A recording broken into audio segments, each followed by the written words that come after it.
நம்ம friction lesson continue பண்ணலாம். ஒரு ஆப்ஜெக்ட் வந்து நம்ம கிரவுண்ட் மேல பிளேஸ் பண்றோம். கிரவுண்ட் மேல பிளேஸ் பண்ணிட்டு ஃபோர்ஸ் அப்ளை பண்றோம். ஃபோர்ஸ் அப்ளை பண்ணும்போது இங்க ஃப்ரிக்ஷனல் ஃபோர்ஸ் ஆக்ட் ஆகுது. சரிங்களா? இந்த ஃபோர்ஸ் அப்ளைடு ஃபோர்ஸ் இன்க்ரீஸ் பண்ணிட்டே இருந்தோம்னா இந்த ஃப்ரிக்ஷனல் ஃபோர்ஸ் இன்க்ரீஸ் ஆயிட்டே இருக்கும். இப்போ வந்து என்ன ஆகும்னா இந்த ஃபோர்ஸ் அப்ளைடு வந்து மோர் தென் சர்டைன் வேல்யூ அப்ளை பண்ணாதான் இந்த பாடி மூவ் ஆகும். அது வரைக்கும் பாடி ரெஸ்ட்ல இருக்கும். சரிங்களா? அந்த அப்போ வந்து ரெஸ்ட்ல இருக்கும்போது ஃபோர்ஸ் ஆக்ட் ஆகிறத நம்ம என்ன சொல்றோம்னா ஸ்டாட்டிக் ஃப்ரிக்ஷன் எடுத்துக்கிறோம். இப்போ இப்போ வந்து ஃபோர்ஸ் இன்க்ரீஸ் பண்ணிட்டே இருந்தா ஒரு பர்டிகுலர் ஃபோர்ஸ் அப்ளை பண்ணும்போது பாடி ரெடி டு மூவ் வரும் இல்லைங்களா? அப்படின்னு இந்த ஃப்ரிக்ஷன் ஸ்டாட்டிக் ஃப்ரிக்ஷன் வந்து ஜீரோல இருந்து இன்க்ரீஸ் ஆயிட்டு மேக்ஸிமமா ஒரு ஃப்ரிக்ஷனுக்கு வருது. அதுதான் வந்து லிமிட்டிங் ஃப்ரிக்ஷன் அப்படின்னு நம்ம எடுத்திருக்கோம். இந்த லிமிட்டிங் ஃப்ரிக்ஷனுக்கு இன்னொரு பேர் தான் என்ன பாத்தீங்கன்னா மேக்ஸிமம் ஸ்டாட்டிக் ஃப்ரிக்ஷன் அப்படின்னு எடுத்துக்கிறோம். That is equal to mu S into N அப்படின்னு நமக்கு கிடைக்கும். So limiting friction or maximum static friction is equal to என்ன ஃபார்முலா பாத்தீங்கன்னா மியூ இன்டு என் வருது. சரி, இப்போ நம்ம அப்ளைடு ஃபோர்ஸ் வந்து just greater than applied force வந்து just greater than limiting friction அப்படின்னு அப்ளை பண்ணோம்னா பாடி மூவ் ஆகிறதுக்கு மூவ் ஆகும். சரிங்களா? அப்போ பாடி வந்து மூவ் ஆகும்போது என்ன ஃப்ரிக்ஷன் ஆக்ட் ஆகும் பார்த்தீங்கன்னா கைனடிக் ஃப்ரிக்ஷன் ஆக்ட் ஆகும். இந்த கைனடிக் ஃப்ரிக்ஷனுக்கு ஃபார்முலா என்ன பார்த்தீங்கன்னா மியூ கே இன்டு என் அப்படின்னு வரும். ஆக்சுவலா இந்த ஸ்டாட்டிக் ஃப்ரிக்ஷன் வந்து ஜீரோல இருந்து லிமிட்டிங் ஃப்ரிக்ஷன் வரைக்கும் இருக்கும். ஆனா கைனடிக் ஃப்ரிக்ஷன் ஃபிக்ஸ்டு வேல்யூ தான். சரிங்களா? சரி, இதுல வந்து பாத்தீங்கன்னா லாஸ் ஆஃப் ஃப்ரிக்ஷன் அப்படின்னு இருக்கு. Loss of friction. Loss of friction அப்படின்னா என்ன பாத்தீங்கன்னா வந்து loss of friction. Loss of friction இதுல ஃபர்ஸ்ட் லா ஆஃப் ஃப்ரிக்ஷன் என்ன பாத்தீங்கன்னா இந்த limiting friction is directly proportional to normal reaction. Normal reaction depend பண்ணியிருக்கு. இதுதான் first law of friction. Second law என்ன பாத்தீங்கன்னா limiting friction is independent of area of contact. Area, இந்த area of the surface இருக்கு இல்லைங்களா? இந்த block area of the surface இருக்கு இல்லையா? அந்த ஏரியா இந்த ஃபார்முலா இருக்கா பாருங்க, ஃபார்முலா கிடையாது இல்லையா? அதனால limiting friction is independent of area of contact. Area of contact area of contact depend பண்ணாது. அதாவது area of surface. Area of contact விட நம்ம ஏரியா ஆஃப் சர்ஃபேஸ் சும்மா ஏரியான்னு அப்படின்னு போட்டுக்கலாம். சரிங்களா? அப்போ லா ஆஃப் ஃப்ரிக்ஷன் வந்து ஃபர்ஸ்ட்ல வந்து limiting friction directly proportional normal reaction and limiting friction வந்து என்ன வருது பாத்தீங்கன்னா independent of area of contact அப்படின்னு நமக்கு வருது. சரி, இப்போ வந்து நமக்கு என்ன தெரியும்னா limiting friction is greater than kinetic friction தெரியும். ஏன்னா வந்து உங்களுக்கு ஒரு ஆப்ஜெக்ட் வந்து ரெஸ்ட்ல இருந்து மோஷன் கொண்டு வரதுக்கு கஷ்டமா இருக்கும். அதே மோஷன்ல மெயின்டைன் பண்றது ஈஸியா இருக்கும். அப்போ ரெஸ்ட்ல இருந்து மோஷன் கொண்டு வரதுக்கு நம்ம லிமிட்டிங் ஃப்ரிக்ஷனை ஓவர் கம் பண்ணணும். அப்ளைட் ஃபோர்ஸ் வந்து லிமிட்டிங் ஃப்ரிக்ஷனை ஓவர் கம் பண்ணணும். அதே மோஷனை மெயின்டைன் பண்ணணும்னா வந்து கைனடிக் ஃப்ரிக்ஷனை ஓவர் கம் பண்ணா போதும். அப்போ ஒரு ரெஸ்ட்ல இருந்து மோஷன் வர்றது நமக்கு கஷ்டமா இருக்கு, மோஷனை மெயின்டைன் பண்றது ஈஸியா இருக்கிறதுனால limiting friction greater than kinetic friction அப்படின்னு வருது. சரிங்களா? இப்போ நம்ம என்ன பண்ண போறோம்னா வந்து ஃப்ரிக்ஷனுக்கும் அப்ளைட் ஃபோர்ஸுக்கும் கிராஃப் வரையலாம். ஃப்ரிக்ஷனுக்கும் அப்ளைட் ஃபோர்ஸுக்கும் கிராஃப் வரையும். சரிங்களா? இப்போ என்ன பண்ண போறேன்னா வந்து நான் வந்து அப்ளைடு ஃபோர்ஸை வந்து நான் ஒய் ஆக்சிஸ்ல எடுத்துக்கிறேன். அப்ளைடு ஃபோர்ஸை வந்து ஒய் ஆக்சிஸ்ல எடுத்துக்கிட்டு ஃப்ரிக்ஷனை வந்து எக்ஸ் ஆக்சிஸ்ல எடுத்துக்கிறேன். இப்போ ஃப்ரிக்ஷனை வந்து எக்ஸ் ஆக்சிஸ்ல எடுத்துக்கிறேன். இப்படி எடுத்துக்கினா என்ன ஆகும்னா ஃபர்ஸ்ட் நமக்கு தெரியும் ஜீரோ ஃபோர்ஸ் அப்ளை பண்ணும்போது ஜீரோ ஃப்ரிக்ஷன் தான் இருக்கும், பாடி ரெஸ்ட்ல இருக்கும்.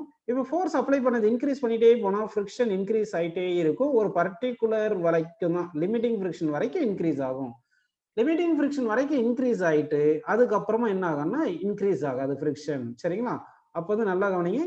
இங்க வந்து என்ன பண்ணலாம், இந்த ஃப்ரிக்ஷன் வந்து நம்ம லிமிட்டிங் ஃப்ரிக்ஷன் அப்படின்னு எடுத்துப்போம். அப்போ ஃபோர்ஸ் அப்ளைடு வந்து equal to less than or equal to limiting friction இருக்கிற வரைக்கும் இந்த ஃபோர்ஸ் வந்து அப்ளைடு வந்து less than or equal to limiting friction இருக்கிற வரைக்கும் என்ன ஆகும்னா பாடி ரெஸ்ட்லயே இருக்கும். அப்போ இங்க ஜீரோல இருந்து இந்த லிமிட்டிங் ஃப்ரிக்ஷன் வரைக்கும் ஸ்டாட்டிக் ஃப்ரிக்ஷன் ஆக்ட் ஆகுது. Once force applied greater than limiting friction வந்துருச்சுன்னா என்ன ஆகும், பாடி மோஷனுக்கு வந்துடும். அப்போ பாடி மோஷனுக்கு வருதுன்னா அப்ப என்ன ஆகும் பாத்தீங்கன்னா வந்து கைனடிக் ஃப்ரிக்ஷன் ஆக்ட் ஆகும். அந்த கைனடிக் ஃப்ரிக்ஷன் கான்ஸ்டன்டா இருக்கும். கைனடிக் ஃப்ரிக்ஷன் எப்படி இருக்கும், கான்ஸ்டன்டா இருக்கும். புரியுதுங்களா உங்களுக்கு? சரிப்பா. அப்போ கைனடிக் ஃப்ரிக்ஷன் கான்ஸ்டன்டா இருக்குன்னா வந்து அந்த kinetic friction less than limiting friction தானே வரணும். அப்படின்னா லெஸ் தென் லிமிட்டிங் ஃப்ரிக்ஷன் சடனா அப்படியே கொஞ்சம் குறைஞ்சிரும். இப்படி குறைஞ்சிட்டு என்ன ஆயிரும்னா அதுக்கப்புறம் கைனடிக் ஃப்ரிக்ஷன் வந்து கான்ஸ்டன்டா இருக்கும். இதுதான் கைனடிக் ஃப்ரிக்ஷன் கான்ஸ்டன்டா இருக்கும். அப்போ அப்ளைடு ஃபோர்ஸுக்கும் ஃப்ரிக்ஷனுக்கும் கிராஃப் வரைஞ்சோம்னா நமக்கு இந்த மாதிரி கிராஃப் இருக்கும். ஸோ இந்த வேல்யூ தான் பார்த்தீங்கன்னா இந்த ஒய் கோஆர்டினேட் வேல்யூ தான், இதுதான் கைனடிக் ஃப்ரிக்ஷன் அப்படின்னு நமக்கு கிடைக்குது. ஸோ அதுக்கப்புறம் ஃபோர்ஸ் இன்க்ரீஸ் பண்ணிட்டே இருந்தாலும் நமக்கு பாடி ஆக்சலரேட் ஆகுமே தவிர ஃப்ரிக்ஷன் வந்து மாறாது. சார் இதுல இருந்து நமக்கு என்ன புரிஞ்சிருக்குன்னு பார்த்தீங்கன்னா limiting friction greater than kinetic friction அப்படின்னு புரிஞ்சிருக்கு. லிமிட்டிங் ஃப்ரிக்ஷன் ஃபார்முலா வந்து mu S N kinetic friction form வந்து mu K N. So N காமனாக கேன்சல் பண்ணிட்டா அப்போ mu S greater than mu K. நம்ம கொஸ்டின் சால்வ் பண்ணும்போது மியூ எஸ் மியூ கே தனித்தனியாக கொடுக்காம ஒரே ஒரு மியூ கொடுத்துருந்தாங்கன்னா அந்த கேஸ்ல மட்டும் நம்ம mu S is equal to mu K அப்படின்னு நம்ம எடுத்துக்கலாம். புரியுதுங்களா உங்களுக்கு? சரி, இப்போ வந்து என்ன புரியுதுன்னா உங்களுக்கு வந்து இந்த கான்செப்ட் எல்லாமே புரிஞ்சிருக்கு. நல்லா கவனிங்க. இப்போ கொஞ்சம் கொஸ்டின் கேட்குறேன், யார் யார் கரெக்டான ஆன்சர் சொல்ல போறீங்கன்னு பார்க்கலாம். கவனிங்க. இப்போ வந்து என்ன பண்ணலாம்னா உங்களுக்கு கிரவுண்டு கொடுத்துருக்காங்க, இதுதான் கிரவுண்ட். இந்த கிரவுண்டு மேல ஒரு ஆப்ஜெக்டை பிளேஸ் பண்ண போறேன். ஒரு ஆப்ஜெக்டை பிளேஸ் பண்ணிட்டேன். இப்போ வந்து நான் ஃபோர்ஸ் வந்து நான் என்ன பண்ண போறேன்னா அப்ளை பண்ண போறேன். ஃபோர்ஸ் வந்து இந்த ஆப்ஜெக்ட் மேல அப்ளை பண்றேன். சரிங்களா? ஃபோர்ஸ் அப்ளை பண்றேன்ப்பா. ஃபோர்ஸ் அப்ளை பண்ணியிருக்கேன். இந்த ஃபோர்ஸ் அப்ளை பண்றது இன்க்ரீஸ் பண்ணிட்டே இருக்கேன். நல்லா கவனிக்கணும். இந்த ஃபோர்ஸ் அப்ளை பண்றது இன்க்ரீஸ் பண்ணிட்டே இருக்கேன். இந்த ஃபோர்ஸ் அப்ளைடு வந்து greater than 0 less than limiting ஃப்ரிக்ஷனா இருந்தா மூவ் ஆகாது. இப்போ வந்து நம்ம எக்ஸாம்பிள் வந்து ஒரு லிமிட்டிங் ஃப்ரிக்ஷன் வந்து சும்மா 10 நியூட்டன் அப்படின்னு எடுத்துக்கலாம். இப்போ அப்ளைடு ஃபோர்ஸ் வந்து 0ல இருந்து 10 நியூட்டன் இன்க்ரீஸ் பண்ணிட்டே வந்துட்டே இருக்கேன். எக்ஸாக்டா 10 நியூட்டனுக்கு அப்ளைடு ஃபோர்ஸ் கொண்டு வந்திருக்கேன். இப்போ அப்ளைடு ஃபோர்ஸ் வந்து 10 நியூட்டன் இருக்கு அப்படின்னா ஈக்குவல் டு லிமிட்டிங் ஃப்ரிக்ஷன். அப்படின்னா இந்த பாடி ரெடி டு ஸ்லைடு இருக்கு. இந்த பாடி ரெடி டு ஸ்லைடு இருக்கு. ஸ்லைட் ஆகுது. ரெடி டு ஸ்லைட் ஆகிறது கரெக்டா இருக்கு அப்படின்னு அசியூம் பண்ணிங்க. இப்போ வந்து நம்ம என்ன பண்ணலாம்னா ஃபோர்ஸ் வந்து நம்ம கிரேட்டர் தென் 10 அப்ளை பண்ணலாம். ஒரு 10.1 நியூட்டன் அப்ளை பண்றேன்னு அசியூம் பண்ணிங்க. 10.1 நியூட்டன் அப்ளை பண்றேன். அப்போ என்ன ஆகும்? கிரேட்டர் தென் லிமிட்டிங் ஃப்ரிக்ஷன் வரதுனால இது மூவ் ஆகும். ஆப்ஜெக்ட் மூவ் ஆகும். ஆப்ஜெக்ட் மூவ் ஆக ஸ்டார்ட் ஆயிருச்சு இல்லைங்களா? அப்போ மூவ் ஆயிட்டு இருக்கு இல்லைங்களா? அப்போ மூவ் ஆயிட்டு இருக்கும்போது திருப்பி வந்து நான் என்ன பண்றேன்னா அப்படியே ஃபோர்ஸை ரெடியூஸ் பண்ணி 10 நியூட்டன் கொண்டு வந்துட்டேன். 10 நியூட்டன் ஃபோர்ஸ் இப்போ கான்ஸ்டன்டா அப்ளை பண்ணிட்டு இருக்கேன். 10 நியூட்டன் ஃபோர்ஸ் அப்ளை பண்ணிட்டு இருக்கேன். புரியுதுங்களா உங்களுக்கு? இப்போ வந்து இந்த ஆப்ஜெக்ட் வந்து ஆக்சலரேஷன் 0 ஆக்சலரேஷன்ல போகுமா, இல்ல நெகட்டிவ் ஆக்சலரேஷன்ல ஆப்ஜெக்ட் மூவ் ஆகுமா, இல்ல பாசிட்டிவ் ஆக்சலரேஷன்ல ஆப்ஜெக்ட் மூவ் ஆகுமா? இந்த 3 ஆப்ஷன்ல எந்த ஆப்ஷன் கரெக்டான ஆன்சர் வரும்னு நீங்க சொல்லணும்.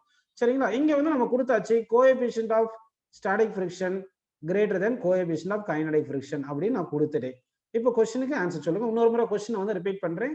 Force applied on your body increase பண்ணிட்டே இருக்கும். சரிங்களா?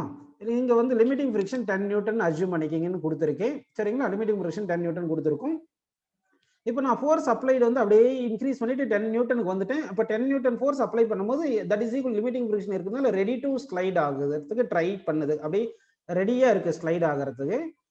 இப்போ என்ன பண்ணிருக்குன்னா அப்புறம் ஃபோர்ஸ் வந்து 10.1 இன்க்ரீஸ் பண்ணிட்டேன். 10.1 நியூட்டன் இன்க்ரீஸ் பண்ணிட்டேன். இன்க்ரீஸ் பண்ணிட்டு கண்டிப்பா இது மோஷனுக்கு வந்துடும். மூவ் ஆயிட்டு இருக்கு. சரிங்களா? இப்போ மூவ் ஆயிட்டு இருக்கு. இப்போ மூவ் ஆயிட்டு இருக்கும்போது அப்படியே திருப்பியும் ஃபோர்ஸ் நான் ரெடியூஸ் பண்ணி 10 நியூட்டன் கொண்டு வந்துட்டேன். அதாவது லிமிட்டிங் ஃப்ரிக்ஷன் அந்த அளவுக்கு கொண்டு வந்துட்டேன். 10 நியூட்டன் கொண்டு வந்திருக்கேன். 10 நியூட்டன் கொண்டு வந்திருக்கேன். இப்போ ஃபோர்ஸ் வந்து 10 நியூட்டன் ஃபோர்ஸ் கண்டினியூஸா ஆக்ட் பண்ணிட்டே இருக்கேன் அப்படின்னா இந்த ஆப்ஜெக்ட் வந்து மோஷன்ல இருக்குமா இருக்காதான்ற மாதிரி எல்லாம் கொஸ்டின் கேட்கறதுக்காக ஆக்சலரேஷன் 0வா இருக்குமா, ஆக்சலரேஷன் நெகட்டிவா இருக்குமா, ஆக்சலரேஷன் பாசிட்டிவா இருக்குமா அப்படின்னு கொஸ்டின் கேட்டிருக்கேன்ப்பா. ஆன்சர் சொல்லுங்க. இப்போ வந்து நமக்கு ஃபோர்ஸ் வந்து கிரேட்டர் தென் 10.1 வந்துச்சுன்னா அப்போ மோஷனுக்கு வந்துடும் இல்லைங்களா? அப்போ மோஷன்ல தானே வந்திருக்கு. அப்போ மோஷன்ல வந்திருக்கு. மோஷன் வந்துருச்சுன்னா அப்போ என்ன ஃபோர்ஸ் ஆக்ட் ஆகும்? கைனடிக் ஃப்ரிக்ஷன் தானே ஆக்ட் ஆகும். அப்போ கைனடிக் ஃப்ரிக்ஷன் தானே ஆக்ட் ஆயிருக்கும் இங்க. புரியுதுங்களா? கைனடிக் ஃப்ரிக்ஷன் ஆக்ட் ஆகுது. கைனடிக் இங்க limiting friction 10 Newton, kinetic friction less than 10 நியூட்டன்னா அப்போ கைனடிக் ஃப்ரிக்ஷன் வந்து எவ்வளவு இருக்குன்னு சொல்லுங்க. நமக்கு லெஸ் தென் 10 ஒரு நம்பர் சும்மா ஒரு 9.9 நியூட்டன் எடுத்துக்கலாமா? அப்போ இங்க கைனடிக் ஃப்ரிக்ஷன் எவ்வளவு ஆக்ட் ஆகுது பாருங்க. 9.9 நியூட்டன் எடுத்துட்டோம்னா அப்ளைட் ஃபோர்ஸ் 10 நியூட்டன் தானே இருக்கு. அப்ப நெட் ஃபோர்ஸ் எவ்வளவு வருது? 0.1 நியூட்டன் இருக்கு இல்லைங்களா? அப்ப நெட் ஃபோர்ஸ் இருக்குனால ஆக்சலரேட் தானே ஆகணும். அப்போ பாசிட்டிவ் ஆக்சலரேஷன் வரணும். அப்படின்னா ஆன்சர் தேர்ட் ஆப்ஷன் கரெக்டா வரணும். இப்போ நம்ம இந்த மோஷன் கண்டினியூ பண்ணலாம் பாருங்க. ஃப்ரிக்ஷன்ல இப்போ வந்து என்ன பண்ணலாம்னா ஒரு ஆப்ஜெக்ட் எடுத்துக்கலாம். இந்த ஆப்ஜெக்ட்டுக்கு வந்து நம்ம என்ன பண்ணலாம்னா ஒரு வெலாசிட்டி இப்படி ப்ரொஜெக்ட் பண்றோம்னு அஸ்யூம் பண்ணிங்க. ஒரு ரஃப் சர்ஃபேஸ் இருக்கு. இந்த ரஃப் சர்ஃபேஸ் மேல ஒரு ஆப்ஜெக்ட் இப்படி ப்ரொஜெக்ட் பண்ணியிருக்கேன். இப்போ இங்க நார்மல் ரியாக்ஷன் ஆக்ட் ஆகும். இங்க வந்து என்ன ஃபோர்ஸ்? mg ஃபோர்ஸ் ஆக்ட் ஆகுது. இங்க வந்து ஃப்ரிக்ஷன் ஃபோர்ஸ் இங்க ஆக்ட் ஆகுது. ஃப்ரிக்ஷன் ஃபோர்ஸ் இப்படி ஆக்ட் ஆகுது. புரியுதுங்களா உங்களுக்கு? சரிப்பா. இப்போ வந்து நல்லா கவனிங்க. இந்த ஒரு ஆப்ஜெக்ட் ரஃப் சர்ஃபேஸ்ல ப்ரொஜெக்ட் பண்ணிட்டோம்னா அது வந்து என்ன ஆகும்? ரிட்டார்டேஷன்ல போகும். ஏன்னா வந்து ரெஸ்ட் ஃப்ரிக்ஷன் ஃபோர்ஸ் இருக்குனால. இந்த ஃப்ரிக்ஷன் ஃபோர்ஸ் என்ன ஃபோர்ஸ் ஆக்ட் ஆகும்? மைனஸ் மியூ என் ஆக்ட் ஆகுது. n இஸ் ஈக்குவல் என்ன வருது? mgன்னு வருது. அப்போ n இஸ் ஈக்குவல் டு mgன்னு போட்டோம்னா அப்போ f வந்து என்னது? Mass into acceleration. இந்த ஃப்ரிக்ஷனல் ஃபோர்ஸ் தான் நமக்கு நெட் ஃபோர்ஸ் ஆக்ட் ஆகுது. அப்போ மாஸ் இன்டு ஆக்சலரேஷன் வந்துடும். That is equal to minus mu into mg போட்டுரும். ஏன் மைனஸ் போட்டிருக்குன்னா வெலாசிட்டிக்கு ஆப்போசிட் டைரக்ஷன்ல இருக்கு. புரியுதுங்களா உங்களுக்கு? ஸோ இப்போ இந்த m கேன்சல் பண்ணிடலாம். அப்போ a இஸ் ஈக்குவல் என்ன வருது சொல்லுங்க? Minus mu g.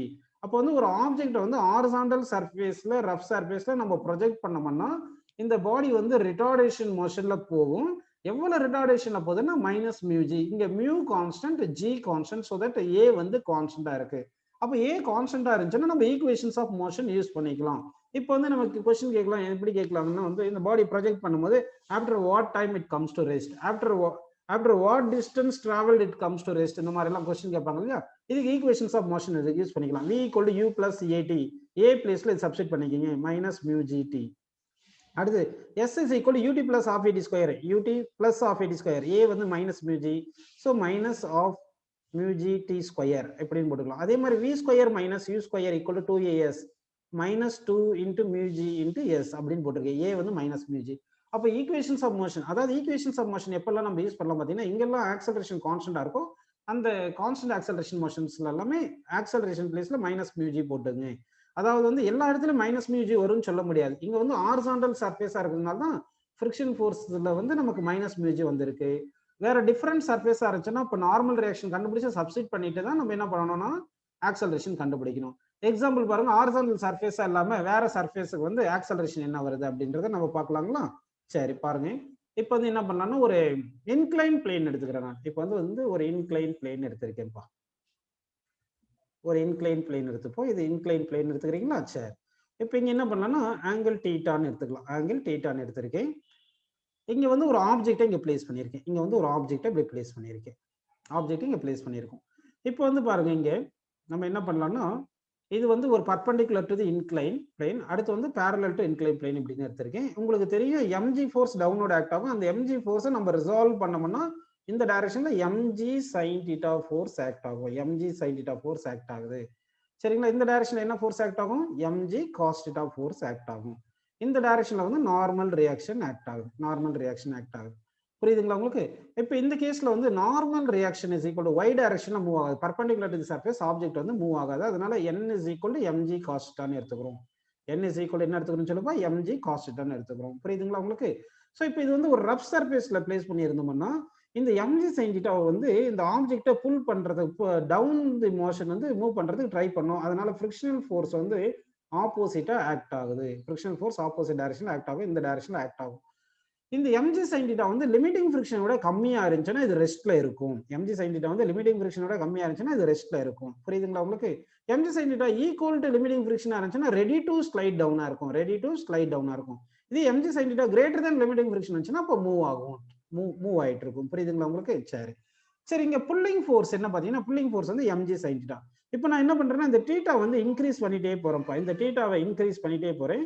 ஒரு பர்டிகுலர் θ வரும்போது θ இன்க்ரீஸ் பண்ணிட்டே இருந்தா sin θ இன்க்ரீஸ் ஆயிட்டு இருக்கும் இல்லையா. அப்போ mg sin θ இன்க்ரீஸ் ஆயிட்டு இருக்கும் இல்லையா. அப்போ புல்லிங் ஃபோர்ஸ் இன்க்ரீஸ் ஆயிட்டே இருக்கும். அப்போ புல்லிங் ஃபோர்ஸ் இன்க்ரீஸ் ஆயிட்டே இருந்துச்சுன்னா இங்க ஸ்டாட்டிக் ஃப்ரிக்ஷன் இன்க்ரீஸ் ஆயிட்டே இருக்கும். அதாவது θ வந்து நம்ம 0ல இருந்து இன்க்ரீஸ் பண்றதா அஸ்யூம் பண்ணிக்கிங்க. θ வந்து 0ல இருந்து இன்க்ரீஸ் பண்ணிட்டே இருக்கேன். இன்க்ரீஸ் பண்ணிட்டே இருந்தா என்ன ஆகுது உங்களுக்கு? sin θ இன்க்ரீஸ் ஆயிட்டு இருக்கும், mg sin θ இன்க்ரீஸ் ஆயிட்டு இருக்கும், புல்லிங் ஃபோர்ஸ் இன்க்ரீஸ் ஆயிட்டே இருக்கும், ஃப்ரிக்ஷன் இன்க்ரீஸ் ஆயிட்டே இருக்கும். ஒரு பர்டிகுலர் θ வரும்போது, அதாவது இந்த inclination makes angle with horizontal இருக்கு இல்லையா, ஒரு பர்டிகுலர் θ வரும்போது இந்த inclination makes angle with horizontal ஒரு சர்டைன் ஆங்கிள் வரும்போது இங்க ஃப்ரிக்ஷன் ஈக்குவல் டு என்ன வந்துரும்னா லிமிட்டிங் ஃப்ரிக்ஷன் வந்துரும். லிமிட்டிங் ஃப்ரிக்ஷன் வந்துரும்.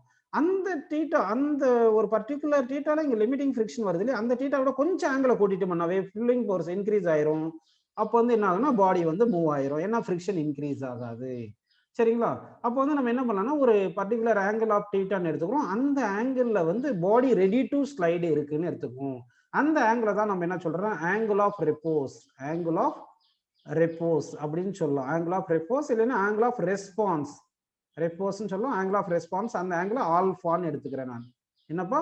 ஆல்ஃபான்னு எடுத்துக்கிறேன். புரியுங்களா? அப்போ வந்து angle equal to angle of ரெப்போஸ்ன்னு இருக்கும்போது என்ன ஆகுது பாத்தீங்கன்னா, இந்த ஆங்கிள் வந்து ஆங்கிள் ஆஃப் ரெப்போஸ்ன்னு இருக்கும்போது இங்க பிளாக் இருக்கு இல்லைங்களா, இந்த பிளாக் மேல இந்த புல்லிங் ஃபோர்ஸ் mg sin ஆல்ஃபான்னு ஆக்ட் ஆகும். mg sin ஆல்ஃபான்னு ஆக்ட் ஆகும். இங்க ஃப்ரிக்ஷன் வந்து லிமிட்டிங் ஃப்ரிக்ஷன் ஆக்ட் ஆகுது. ஏன்னா ஒரு particular angle ready to slide ஆகுது அப்படின்னு சொல்லி நிக்கிறீங்க. அப்போ ரெடி டு ஸ்லைடுனா pulling force equal to limiting ஃப்ரிக்ஷனா இருக்கணும். ஸோ இந்த கேஸ்ல வந்து பாத்தீங்கன்னா இங்க நார்மல் ரியாக்ஷன் என்ன இருக்கும், இந்த டைரக்ஷன்ல mg cos ஆல்ஃபான்னு இருக்கும். இது எல்லாமே உங்களுக்கு புரியுது. சரி, இப்போ என்ன பண்ணலாம்னா இங்க கோஎஃபிஷியன்ட் ஆஃப் ஃப்ரிக்ஷன் இருக்கு, ரஃப் சர்ஃபேஸ், அப்போ கோஎஃபிஷியன்ட் ஆஃப் ஃப்ரிக்ஷன் இருக்கும்.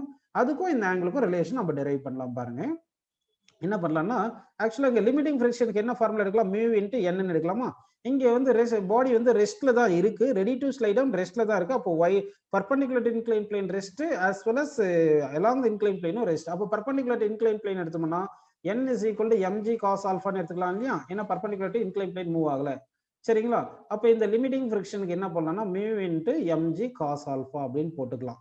அடுத்து பாத்தீங்கன்னா இந்த along the inclined plane body move ஆகல, ரெடி டு மூவ் ஆகுது. ரெடி டு மூவ் ஆகுது இருக்குன்னா mg sin alpha equal to limiting ஃபிரிக்ஷனா இருக்கணும். அப்ப என்னவா இருக்கணும் சொல்லுங்க? mg sin alpha equal to limiting ஃபிரிக்ஷனா இருக்கணும். அது ஒரு கண்டிஷன். அப்ப mg sin alpha equal to limiting ஃபிரிக்ஷனா இருக்கணும். அப்ப இது ஈக்குவேஷன் 2 ன்னு போட்டுங்க, இது ஈக்குவேஷன் 1 ன்னு எடுத்துங்க. அப்ப இந்த லிமிட்டிங் ஃபிரிக்ஷன் வேல்யூ இந்த ஈக்குவேஷன் 1ல சப்ஸ்டிட் பண்ணுங்க. சப்ஸ்டிட் பண்ணீங்கன்னா என்ன வரும் சொல்லுங்க? mg sin alpha தான் லிமிட்டிங் ஃபிரிக்ஷன் பிளேஸ்ல சப்ஸ்டிட் பண்ணியிருக்கேன். That is equal to mu mg cos alpha அப்படின்னு நம்ம எடுத்திருக்கோம். புரியுதுங்களா? இப்போ என்னென்ன கேன்சல் பண்ண முடியும் நம்மளால பாருங்க. இந்த mgயும் இந்த mgயும் கேன்சல் பண்ணிடலாமா? அப்படி கேன்சல் பண்ணிட்டீங்கன்னா உங்களுக்கு என்ன இருக்குன்னா இந்த cos alpha இந்த பக்கம் கொண்டு வந்திருக்கு. So mu is equal to sin alpha by cos alpha ன்னு வந்திருக்கா? அப்போ mu is equal to sin alpha by cos alpha என்ன வர சொல்லுப்பா? tan alpha. mu is equal to tan alpha அப்படின்னு நமக்கு கிடைச்சிருக்கு. சரிங்களா? அப்படின்னா வந்து இந்த mu வந்து ஆக்சுவலா என்ன mu பாத்தீங்கன்னா லிமிட்டிங் ஃபிரிக்ஷன்ன்றதுனால mu s ன்னு போட்டு வந்திருக்கணும். அப்படி தானப்பா? அப்போ mu s. அப்போ coefficient of static friction equal to tan of alpha. tan alpha ஆல்பான்றது என்ன சொல்லுங்க? Angle of repose. இதுல இருந்து ஆங்கிள் ஆஃப் ரெப்போஸ் ஈக்குவல் என்ன வரும் சொல்லுங்க? tan இந்த பக்கம் கொண்டு வந்துருங்க. tan inverse of mu s. tan inverse of mu s அப்படின்னு வந்திருக்கு நமக்கு. சரி, இப்போ நமக்கு என்ன புரிஞ்சு சொல்லுங்க? இப்போ வந்து ஒரு இன்க்ளைன் பிளேன் எடுக்கிறோம். நல்லா கவனிங்க, ஒரு இன்க்ளைன் பிளேன் எடுத்திருக்கோம். இந்த இன்க்ளைன் பிளேனுடைய ஆங்கிள் வந்து நமக்கு equal to angle of repose அப்படின்னு இருந்துச்சுன்னா என்ன ஆகும்னா வந்து உங்களுக்கு ரெடி டு ஸ்லைட் ஆகும். இதே ஆங்கிள் வந்து நமக்கு less than angle of repose, less than angle of repose இருந்தா என்ன ஆகும்? மூவ் ஆகாது. அப்போ இங்க mg sin theta force act ஆயிருக்கும். ஆனா இங்க வந்து ஃபிரிக்ஷன் வந்து என்ன ஆயிருக்கும்? உங்களுக்கு ஸ்டாட்டிக் ஃபிரிக்ஷன் தான் இருக்கும். இங்க வந்து ஆப்ஜெக்ட் வந்து ரெஸ்ட்ல இருக்கும். புரியுதுங்களா உங்களுக்கு? சரி, அடுத்த கேஸ் பார்க்கலாம் பாருங்க. அடுத்த கேஸ் என்னன்னா வந்து இப்போ angle of the inclination is equal to நமக்கு theta is equal to ஆல்பான்னு இருக்கு. ஆல்பான்றது ஆங்கிள் ஆஃப் ரெப்போஸ். சரிங்களா? ஆங்கிள் ஆஃப் ரெப்போஸ்ல இருக்கும்போது என்ன ஆகும்னா கரெக்டா வந்து உங்களுக்கு பாருங்க இது mg sin alphaன்னு இருக்கும். அந்த டைம்ல இங்க லிமிட்டிங் ஃபிரிக்ஷன் ஆக்ட் ஆகும். பாடி வந்து ready to move, ready to move, ready to move அப்படின்னு இருக்கும். சரிங்களா? இப்போ வந்து நம்ம என்ன பண்ணலாம்னா ஆங்கிள் வந்து greater than angle of inclination வந்து greater than angle of repose அப்படின்னு கொண்டு வரலாம். Greater than angle of repose அப்படின்னு நான் கொண்டு வரேன். அப்படி கொண்டு வந்து என்ன ஆகும்? கண்டிப்பா புல்லிங் ஃபோர்ஸ் வந்து இன்க்ரீஸ் ஆயிரும். புல்லிங் ஃபோர்ஸ் வந்து தீட்டா வந்து கிரேட்டர் தென் ஆங்கிள் ஆஃப் ரெப்போஸ்ன்னு கொண்டு வரேன். இப்படி கொண்டு வரும்போது என்ன ஆயிரும்னா கண்டிப்பா வந்து pulling force greater than limiting friction வந்துடும் இல்லைங்களா? அப்போ வந்து இங்க mg sin thetaன்னு இருக்கும். இந்த mg sin theta வந்து கிரேட்டர் தென் லிமிட்டிங் ஃபிரிக்ஷனால இது மூவ் ஆகுறது ட்ரை பண்ணோம். அப்போ மூவ் ஆகுறதுனால இங்க கைனடிக் ஃபிரிக்ஷன் வரும். மூவ் ஆயிட்டு இருக்கனால கைனடிக் ஃபிரிக்ஷன் ஆக்ட் ஆகும். இங்க நார்மல் ரியாக்ஷன் இருக்கு. இங்க mg cos thetaன்னு இருக்கும். இப்போ வந்து n is equal to mg cos thetaன்னு எடுத்துக்கோங்க.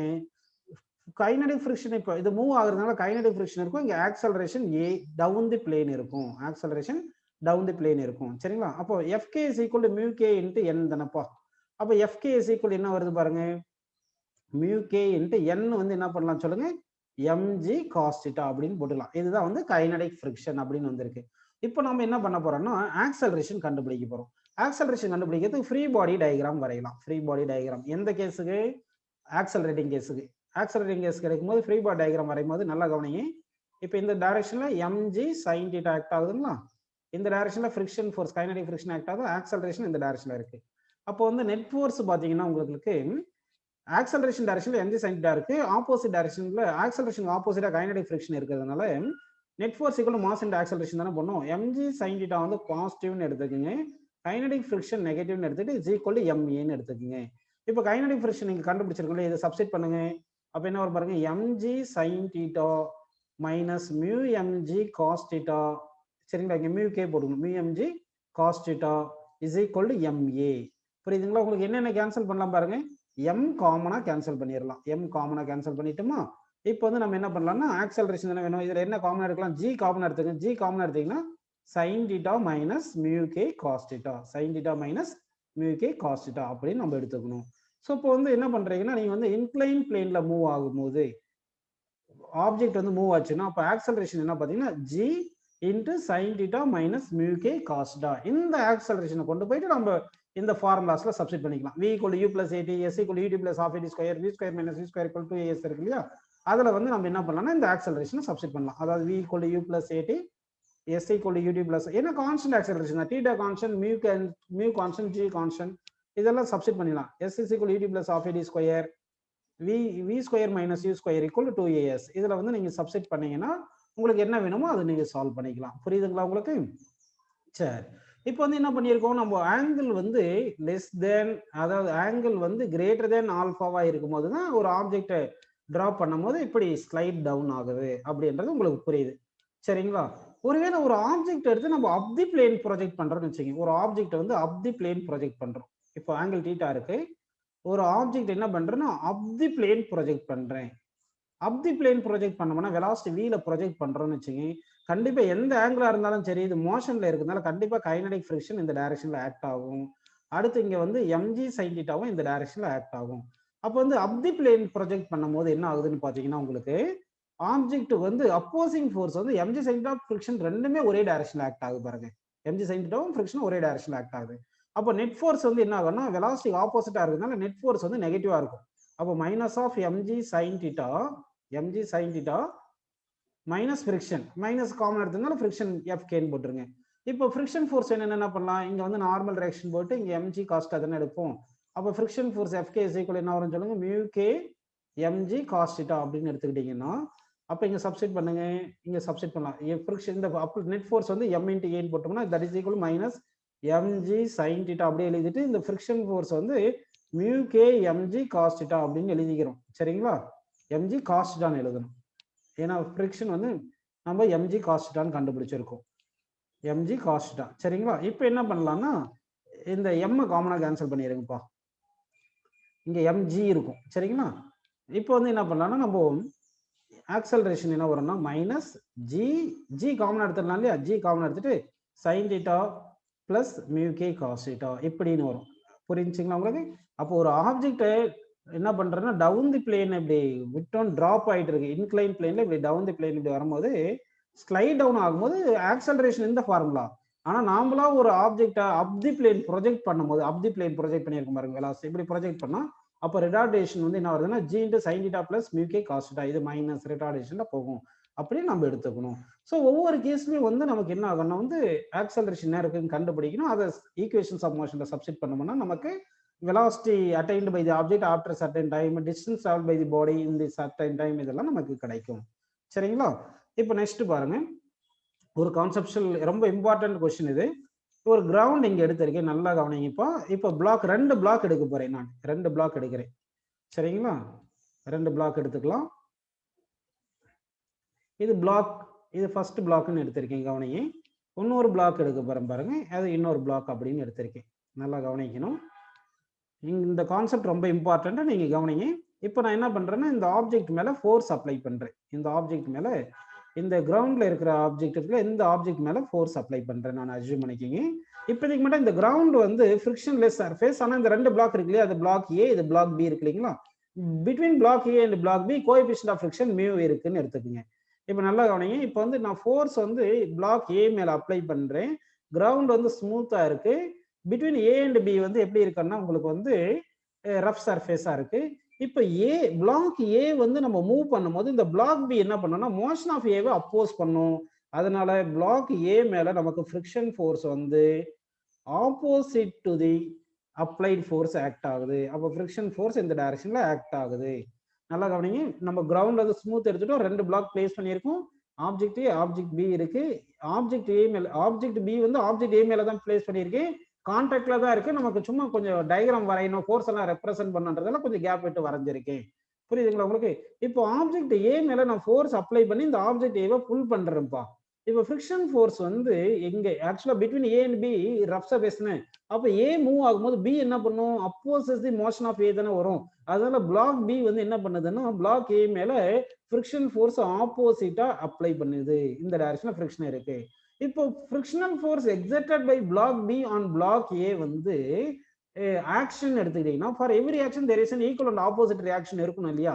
அப்ப என்ன பண்ணணும்னா block A will exert frictional force on block B அப்படின்னு வரும். பிளாக் பி இப்போ இந்த பிளாக் பி மேல இந்த டைரக்ஷன்ல ஃபிரிக்ஷன் ஃபோர்ஸ் ஆக்ட் ஆகும். புரியுதுங்களா உங்களுக்கு என்ன சொல்றேன்னு? அப்போ வந்து நல்லா கவனிங்க. அதாவது இங்க கிரவுண்ட் ரஃப் ஸ்மூத் சர்ஃபேஸ், அதுக்கு மேல ஒரு பிளாக் ஏ வச்சிருக்கேன், அதுக்கு மேல பிளாக் பி வச்சிருக்கேன். பிளாக் ஏவை நான் புல் பண்றேன். புல் பண்ணும்போது இங்க between A and B rough சர்ஃபேஸா இருக்கிறதுனால பிளாக் பி வந்து அப்போசஸ் மோஷன் ஆஃப் ஏ. அதனால ஏ மூவ் ஆகுறது, பிளாக் ஏ வந்து என்ன பண்ணுது, இது பிளாக் பி வந்து அப்போஸ் பண்றதுனால பிளாக் ஏ மேல ஃப்ரிக்ஷனல் ஃபோர்ஸ் டுவர்ட்ஸ் லெஃப்ட் டைரக்ஷன்ல ஆக்ட் ஆயிருக்கு. So frictional force exerted by B on A வந்து ஆக்ஷன் எடுத்தோம்னா அப்போ வந்து என்ன இருக்கணும், அப்போ A will exert equal and opposite force on B reaction இப்படி வருது. புரியுதுங்களா உங்களுக்கு? அப்போ நல்லா கவனிங்க.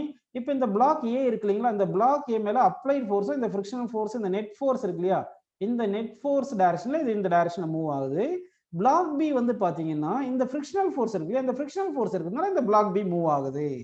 சரி, அதனாலதான் எப்பவுமே நம்ம டேபிள் மேல சம் புக்ஸ் எல்லாம் வச்சுட்டு ஒரு புக்கு கீழே இருக்கிற புக்கை இழுத்தோம்னா மேல இருக்கிற புக்கும் அது கூட சேர்ந்து இப்படி வரும்.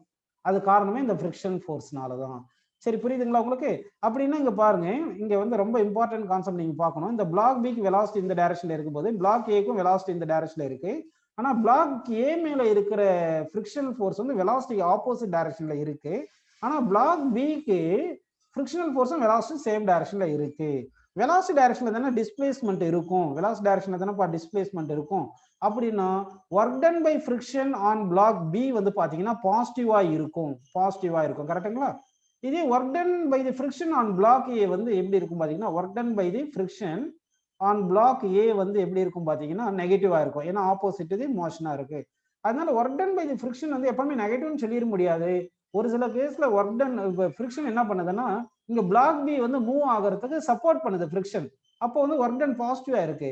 ஆனா பிளாக் ஏ மூவ் ஆகிறதுக்கு ஃப்ரிக்ஷன் வந்து அப்போஸ் பண்ணுது. அதனால ஒர்க் டன் வந்து நெகட்டிவா இருக்கு இங்க.